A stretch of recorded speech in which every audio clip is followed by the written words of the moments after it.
Sure, Halloween's Michael Myers wordlessly standing his big ass in your yard staring at you is pretty scary, but not nearly as scary as me silently standing here not telling you the tech news.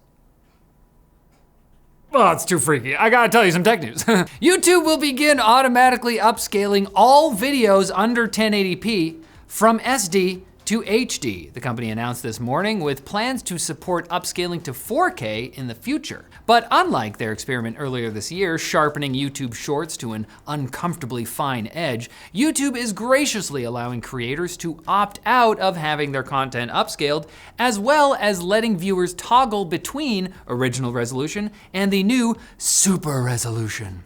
Today, YouTube also announced a few policy changes. For one, they'll soon expand their prohibitions on content that directs viewers to online gambling sites. Before, doing this was okay if the stuff being gambled was digital, like video game skins, cosmetics, and NFTs. Under the new rules, that will not be allowed, and neither will be watching video game content with lifelike human characters committing large-scale violence against unarmed people or torturing someone. If you're under 18.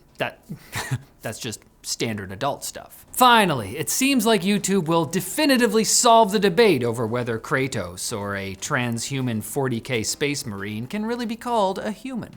YouTube's also age restricting content that depicts casino-style games. Unfortunately, that means if you've got a hankering for social gambling content, you're gonna have to go to a sporting event, turn on the TV, or visit any other website.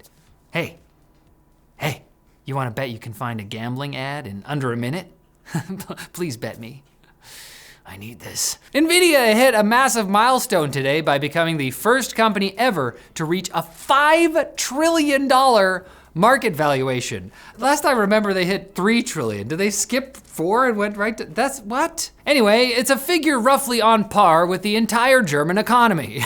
This historic jump followed a series of announcements at the company's GTC conference, where CEO Jensen Huang unveiled the new IGX Thor processor, meant to help power a physical AI platform, which is doing absolutely nothing to help my personal fear of Terminators. Years of therapy wasted. The company then revealed a plan to deploy a fleet of robo-taxis with Uber by 2027 and a $1 billion investment in Nokia to integrate AI into 6G networking. Whatever that means. They also announced a collaborative effort with Oracle and the US Department of Energy to build what will be America's largest supercomputer. Now, still feeling the need to pack in even more announcements that aren't about gaming, Nvidia introduced NVQ-Link, which is like their GPU interconnection system, NVLink, but with a Q in it, because that's just a little quirky. But also because it lets classical computer servers talk good with quantum computers. So I guess it's really a bit quirky. See you later, guys. OpenAI has officially completed its long-awaited evolution from cap profit to just profit. The company says that its new for-profit public benefit corporation will still be guided by its non-profit board, you know, like how a parent guides their kid who just bought a mid-80s GMC Jimmy with their allowance. Do any of you know what that is? What is a GMC Jimmy? I think it's just a weird little car. Apparently, we're a channel that makes a good amount of obscure car jokes now. I'll allow it.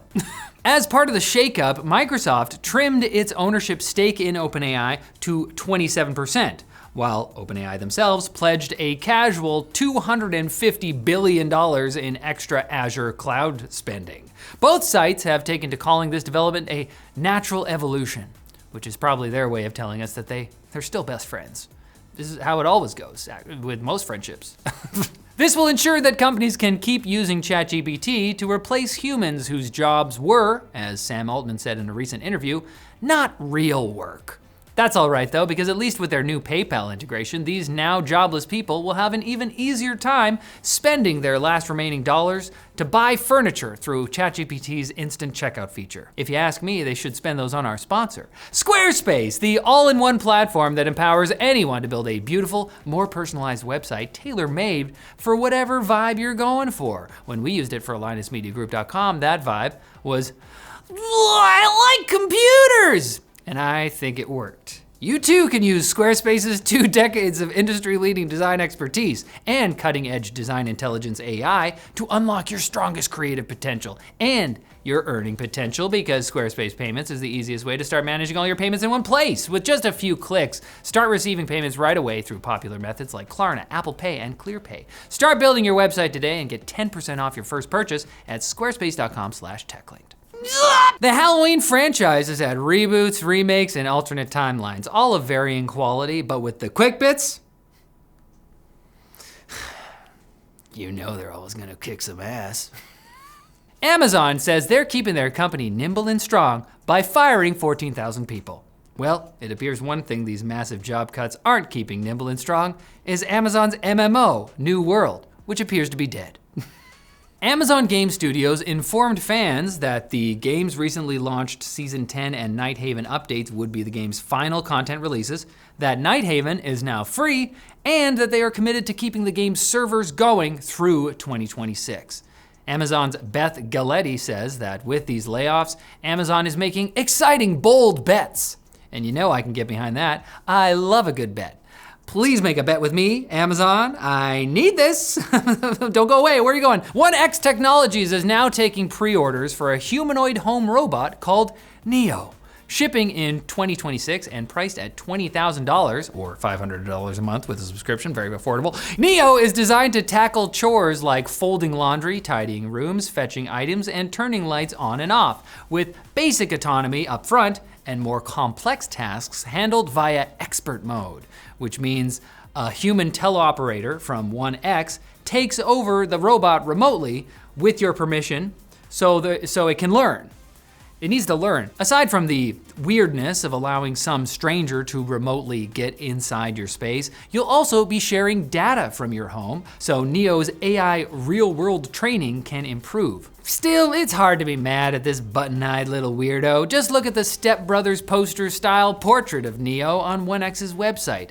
Grandpa befriending, turtleneck sweater-wearing motherfucker has already got me by the heartstrings. $500 a month is nothing. DRAM prices are set to soar by as much as 50%, and according to a report from DigiTimes, major data center customers in the US and China are only receiving about 70% of their memory orders. Apparently, this issue is being driven by booming AI workloads that are diverting RAM production capacity towards more advanced memory production, leaving conventional DDR5 supplies tight. Similarly, according to Korea's New Daily, Samsung Electronics, SK Hynix, and Kioxia are running their SSD production lines at full capacity, yet high-capacity SSDs of 8 terabytes and higher are facing delivery delays of over a year. Now, I'm not saying you should switch your Tesla into Mad Max mode and rip over to your nearest PC shop to scoop up RAM and SSDs like they're 3,000 liters of the crucial resource guzzling.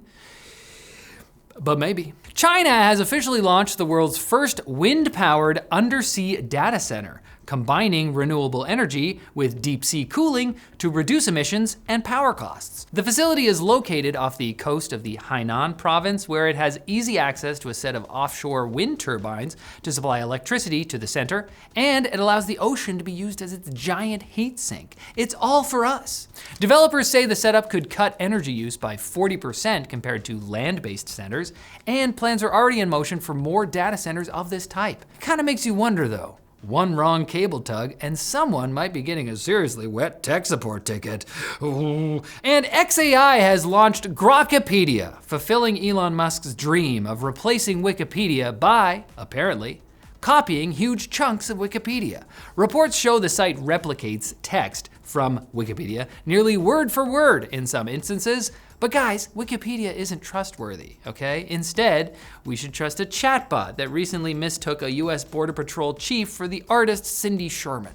It doesn't know. Between plagiarism and identity crises, Grok's looking less like Wikipedia 2.0 and more like Clippy with confidence issues. I'm so confident we'll be seeing you on Friday for more tech news, I'm gonna bet on it. Please take it. Also, here's a fun fact about John Carpenter's Halloween. Despite being set during fall in Illinois, the film was actually shot during springtime in California. Wow, must have been warm in that costume. Okay, bye now.